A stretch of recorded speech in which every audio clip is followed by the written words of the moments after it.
Welcome back जी। एक बार फिर मैं आप सबको खुशामदीद करता हूँ इस प्लेटफॉर्म पर। पाकिस्तान और ऑस्ट्रेलिया के दरमियान आज पहला टी20 खेला गया। कल हमने प्री मैच में आपको इसमें बताया था कि यहाँ पर क्या क्या सिचुएशन होगी। अब पाकिस्तान ने ये मैच एट द एंड हमने देखा कि 22 रन से जीत लिया। पहले बैटिंग करते हुए पाकिस्तान ने वहां पर 168 रन बनाए, यानी 169 रन का टारगेट दिया ऑस्ट्रेलिया को।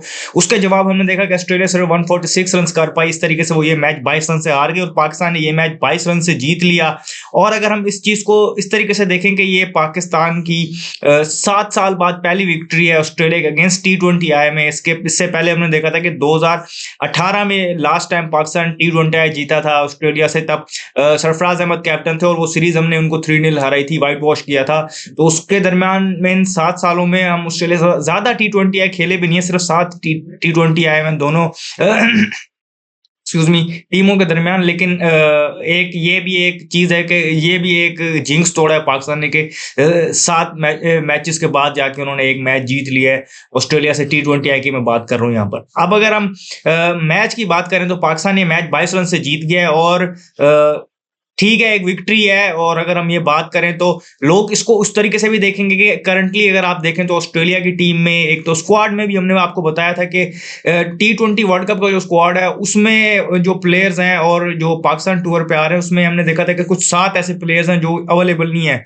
कुछ वहां पर रिहैब कर रहे हैं, कुछ रेस्ट कर रहे हैं। और अभी भी जो स्क्वाड में भी है उसमें भी हमने देखा जो 11 में कुछ की प्लेयर्स थे वो भी मिसिंग थे, जैसा कि आप स्टोइनिस की बात करें या मिचेल मार्श की बात करें। लेकिन स्टिल हमारे हाथ में सामने सिचुएशन थी, वो हमारे सामने थी। ऑस्ट्रेलिया की कोई भी टीम, कोई भी प्लेयर ऐसा नहीं होता जिसको आप लाइटली लें और उनको हल्का हांकें। ऐसा नहीं हो सकता कि ऑस्ट्रेलिया की टीम जब भी आती है, जो भी ऑस्ट्रेलिया वो खेल रहा होता है वो तगड़ा प्लेयर होता है, ये हम जानते हैं।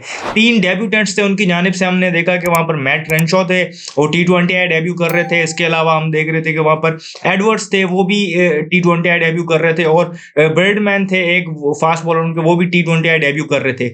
हमने ये चीज इस चीज से कते नजर के क्या स्ट्रेंथ की टीम थी क्या नहीं थी, लेकिन ऑस्ट्रेलिया को टी20 हराना टी20 वर्ल्ड कप से पहले ये एक अच्छा साइन है। और अगर हम इस चीज को इस तरीके से लें तो ये ठीक है। लेकिन इस मैच के हवाले से अगर हम बात करें तो जो पाकिस्तान ने 168 रन बनाए उसको हम डायसेक्ट करते हैं कि वो कैसे हुआ। अगर हम पहले 10 ओवरों का प्ले देखें तो वहां पर हमने देखा कि हमने 92 रन बनाए और हमारी 3 विकेटें गिरी। साइम अयूब ने 22 गेंदों में 40 रन बनाए और सलमान आगा ने 27 गेंदों में 39 रन स्कोर किए। इसके बाद जो लास्ट के हमारे 10 ओवर्स थे उसमें हमने सिर्फ 76 रन बनाए और हमने वहां पर 5 विकेटें भी गंवाई। और हमने वहां पर उस स्टार्ट को उस तरीके से कैपिटलाइज नहीं किया जिस तरीके से हमें करना चाहिए था।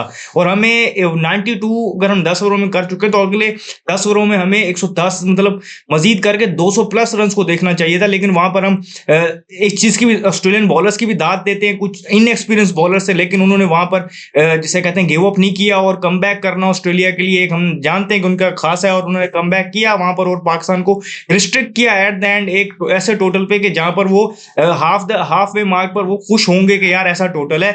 इवन दो के नजर आ रहा था कि पिच थोड़ा सा स्लोअर साइड पे हो रही है और जो कटर्स वगैरह हैं वो पिच में होल्ड कर रहे हैं। बैटिंग के लिए उतनी आइडियल नहीं है पिच, या स्पिनर्स ने प्ले में आना था। लेकिन still at the half way mark अगर दोनों टीम्स को पूछेंगे तो लग यही रहा था कि ऑस्ट्रेलिया जो है फेवरेट है।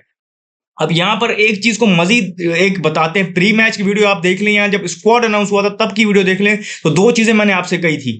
एक चीज जो मैंने आपके सामने यहाँ पर रखी थी वो ये थी कि हमारे पास मिडिल ऑर्डर के बैटर्स नहीं मौजूद, हमारे पास टॉप ऑर्डर के बैटर्स की भरमार है। हम मेक शिफ्ट अरेंजमेंट के जरिए मिडिल ऑर्डर के बैट्समैन बनाने की कोशिश कर रहे हैं, वहां पर हम स्ट्रगल करेंगे। हमने देखा कि वैसे ही हुआ कि आज आगा 3 पे आए और फिर हमने देखा कि 4 पे बाबर और फिर 5 में फखर जमान। अब इतने अच्छे स्टार्ट के बाद अगर जो 92 फॉर 3 10 ओवरों के बाद उसके बाद कैपिटलाइज करने में नाकाम रहे। फक्कर जमान ने 16 बॉलों में सिर्फ 10 रन बनाए और बाबर आजम ने 20 गेंदों में 24 रन बनाए, जिनमें सिर्फ अगर कहें एक छक्का एक चौका था, बाकी वो स्ट्रगल करते हुए नजर आए। और वहां पर स्ट्राइक रोटेट भी उनसे नहीं हो रहा था। बड़ा मसला ये था कि आपको अगर बाउंड्री बॉल्स नहीं मिल रही है, अगर अगली टीम अच्छी बॉल कर रही है तो आप कम से कम स्ट्राइक रोटेट कर सकते हैं, लेकिन वहां पर बिल्कुल ही क्लूलेस नजर आए। और मैंने एक और चीज आपको कही थी कि क्वालिटी स्पिन को आया हम खेल पाएंगे या नहीं।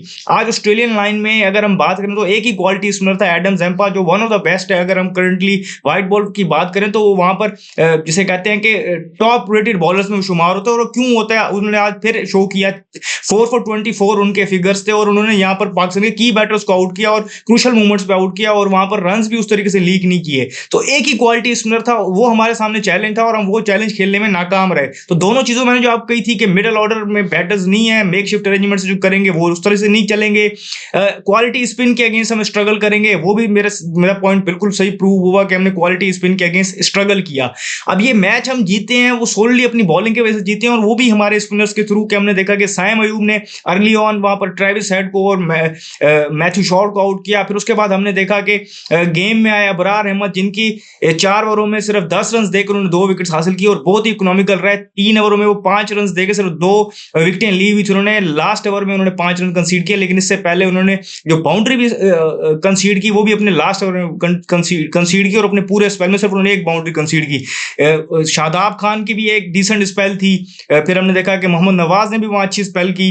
इस तरीके से हमारे जो स्पिनर्स ने गेम में आए वहां पर उन्होंने हमारे लिए मैच जीता और उन्होंने गेम बनाई हमारे लिए। साइम अयूब ने स्टार्ट किया, फिर हमने देखा कि बाकी जो स्पिनर्स थे शादाब, नवाज और अबरार, उन्होंने वहां पर लीड किया। Abrar pick of the bowler रहे मेरी नजर में कि जिस तरीके से उन्होंने वहां पर होल्ड किया चीजों को और फिर विकेट्स भी ली। साइम अयूब ने चीजों को स्टार्ट किया जहां पर उन्होंने टॉप ऑर्डर्स के 2 बैटर्स को आउट किया और जो उनके सबसे ज्यादा जो बैटर वहां पर नजर आए और पिछले कुछ अरसे से हम देख रहे हैं, उनकी बात भी कर रहे हैं, ट्रेविस हेड, वो हेड एंड शोल्डर अबव नजर आए बाकियों से। जिस तरीके से उन्होंने स्टार्ट लिया था वहां पर कैरी फॉरवर्ड नहीं कर पाए, तो यही होगा कि इसी तरीके से वो खेलते हैं।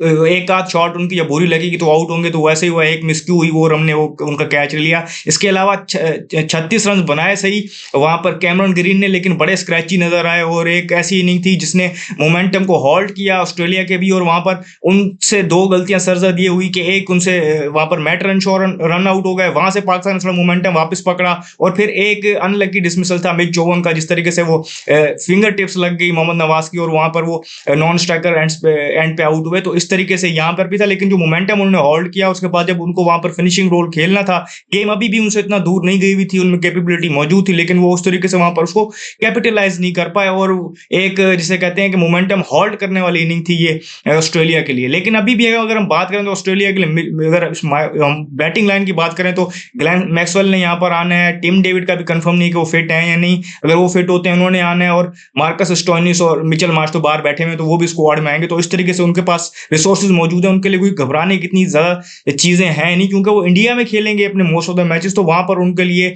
ये सहूलत मौजूद है कि वहां पर फ्लैट ट्रैक्स होंगे और वहां पर मे बी स्पिनर्स इतना प्ले में ना आए, तो वो उनके लिए बेहतर है। क्योंकि अगर स्पिनर्स प्ले में आते हैं तो कहीं ना कहीं हम देख रहे थे कि स्पिनर्स के अगेंस्ट वो थोड़ा स्ट्रगल कर रहे थे, स्पेशली जो स्पिनर्स एक्यूरेट थे, तो उनके अगेंस्ट हमने देखा कि वो बहुत स्ट्रगल करते हुए नजर आए और कंफ्यूज नजर आए उस एबिलिटी में कि अटैक करें इनको या डिफेंड करें, तो इसी में वो रह गए। तो ये चीजें उनके लिए होंगी।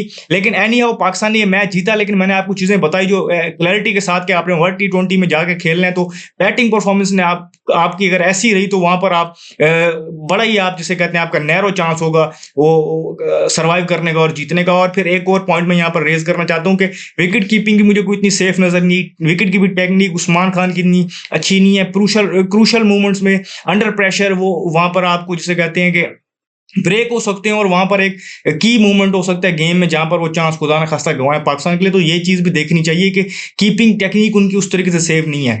तो जो भी पॉइंट्स है मैंने आपको ये बता दिया कि एट द एंड पाकिस्तान ने ये मैच 22 रन से जीत तो लिया, लेकिन जो सारे पॉइंट्स है मैंने आपको ये बताया, स्पिनर्स ने इस गेम को और इस मैच को ऑर्केस्ट्रेट किया पाकिस्तान के लिए। बैटिंग लाइन मिडल ऑर्डर के थ्रू जो स्ट्रगल करती आ रही है वो अभी तक कंटिन्यू है और हम उसके लिए कोई हल नहीं ढूंढ पाए। तो जो भी फर्दर अपडेट्स होंगी हम यहाँ आपको देंगे। इस वीडियो में फिर वक्त इतनी, मुझे दीजिए शुक्रिया।